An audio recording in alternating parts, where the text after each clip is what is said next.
ప్రాంతాల నుంచి భారీ స్థాయిలో గోదావరిలోకి చేరుతోంది. రాయపట్నం వద్ద కొత్త వంతెన పనులు ఇంకా కొనసాగుతుండటంతో పెద్ద వాహనాల రాకపోకలు పూర్తిగా నిలిచిపోయాయి.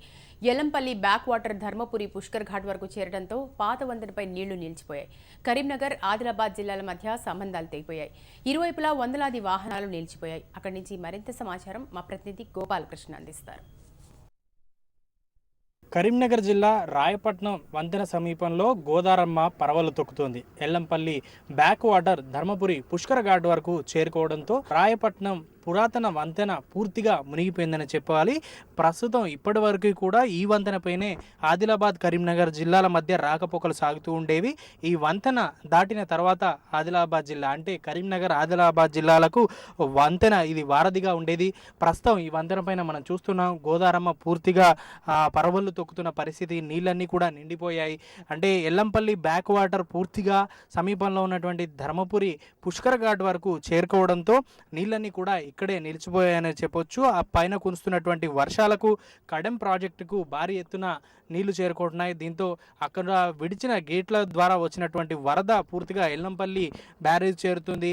ఎల్లంపల్లి బ్యాక్ వాటర్ అంతా కూడా ఇలా పూర్తిగా నిలిచిపోవడంతో ప్రస్తుతం రవాణా సౌకర్యం ఆదిలాబాద్, కరీంనగర్ జిల్లాల మధ్య నిలిచిపోయిందనే చెప్పాలి. దీనికి ప్రత్యామ్నాయంగా 2011 నుంచి కొత్త వంతెన కడుతున్నప్పటికీ అది ఇంకా పూర్తి కాకపోవడం, తుది దశకు చేరుకోవడంతో ఇప్పుడు రవాణా సౌకర్యం ఇబ్బందులు పడలేక తప్పట్లేదు. ముఖ్యంగా మనం చూడొచ్చు వంతెనపై పూర్తిగా అరికాళ్ళపై దాకా నీళ్లు పోతున్నాయి. నిన్న మొన్నటి వరకు కూడా వంతెన కాస్త పైకి తేలుతున్నట్టు కనిపించినప్పటికీ నిన్న మొన్న కురిసిన వర్షాలకు పెద్ద ఎత్తున వరద వచ్చింది. దీంతో మరోసారి కడెం ప్రాజెక్టు గేట్లు వదలక తప్పకపోవడంతో నీళ్ళన్నీ కూడా ఎల్లంపల్లి బ్యాక్ వాటర్గా చేరిపోయాయి. మొత్తం ఎల్లంపల్లికి చేరుకోవడం మనం చూస్తున్నాం. ఇప్పుడు ఒకప్పుడు నీళ్లు లేక విలవిల్లాడిన ధర్మపురి పుష్కర ఘాట్ అంతా కూడా ఇప్పుడు నీళ్లతో కలకల్లాడుతున్న పరిస్థితి. గోదారమ్మ పూర్తిగా అంటే గోదావరి నది మొత్తం నీళ్లతో నిండుగా కనిపిస్తోంది. మనం చూడొచ్చు ఇక్కడ నుంచి కనుచు మేర నీళ్ళే కనబడుతున్న పరిస్థితి.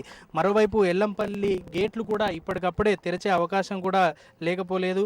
దాదాపు 20 టీఎంసీల నీళ్లు స్టోరేజ్ చేయాలని ప్రభుత్వం నుంచి ఆదేశాలు ఉండడంతో ఇప్పటికిప్పుడే గేట్లు తెరిచే అవకాశం లేనందున ఇక నుంచి నీళ్లు తగ్గే అవకాశం అయితే లేదని చెప్పాలి. దీంతో ఖచ్చితంగా ఈ కొత్త బ్రిడ్జ్ పనులు యుద్ధ ప్రాతిపదికన చేపట్టాల్సినటువంటి అవసరం ఏర్పడింది. దీంతో కాంట్రాక్టర్ పైన ఇప్పటికే అధికారులు ఒత్తిడి తెస్తున్నారు. మరోవైపు ఈ నెల చివరి నుంచి గోదావరి అంత్య పుష్కరాలు కూడా ప్రారంభం అవుతూ ఉండడంతో అటు ఆదిలాబాద్ జిల్లా నుంచి చాలా పెద్ద ఎత్తున కూడా ధర్మపురికి వచ్చే అవకాశం ఉంది భక్తులు. దీంతో ఖచ్చితంగా ఈ నెల చివరిలోపు కొత్త వంతెన పనులు పూర్తి కావాల్సినటువంటి అవసరమైతే ఉంది. ముఖ్యంగా ఆదిలాబాద్ జిల్లాలోని మంచిర్యాల, లక్షెట్పేట ప్రాంతాలు, తర్వాత కరీంనగర్ జిల్లాలో ఉన్న ఈ వైపుగా ఉన్న చొప్పదండి, ధర్మారం ప్రాంత వాసులకు పూర్తిగా రోజు ఇక నుంచి వ్యాపార సముదాయాలకు కావచ్చు, లేదంటే కుటుంబంగా అవసరమైన ప్రయాణాలు కావచ్చు, ఖచ్చితంగా 100 సర్వీసులు బస్సులు అటు ఇటు వస్తుంటాయి. ప్రైవేటు వాహనాలు కూడా భారీ ఎత్తున వెళ్తూ ఉంటాయి.